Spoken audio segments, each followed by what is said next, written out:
I just want to make this quick. And you kind of really were all up in my everything I wanted to say. I really kind of don't appreciate that. Okay, so in chapter 24, Job is continuing to speak after his friends have responded to what I'm calling the thirst trap. Okay, And I'm okay. saying it like that because I feel like Job's friends were thirsty for attention.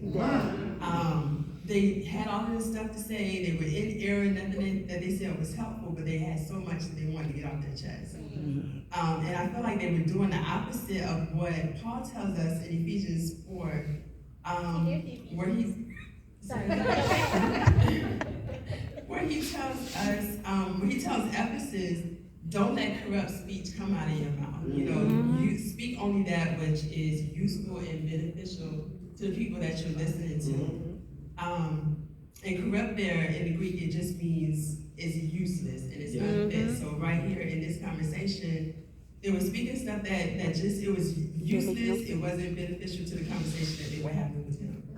So anyways, in the Message version, it titles this chapter, and you mentioned it just a moment ago, an illusion of security. Yes.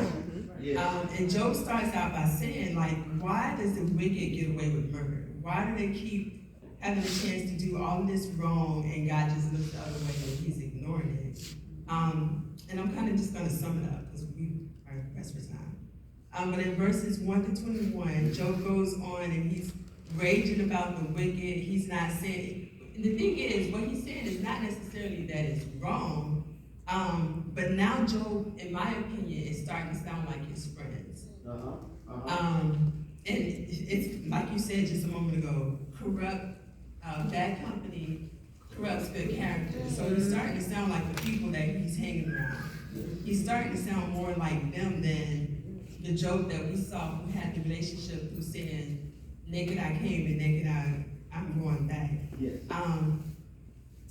So he's having all these things now that he's saying, and I feel like at this point, again, like I was saying last week, Job is just not sure about whether, you mentioned it just a moment ago, he's not sure if God is for him at this point. Yes. He keeps vacillating, going back and forth. Yes. Okay, I know that he's for me, I know he's gonna do this, and then he's, I don't really know. You know, and so when you kind of are in that space where you're not sure, it's just like everything starts to just kind of come at you. You just, your mind is all over the place, you're not stable, you're unstable in all of your ways.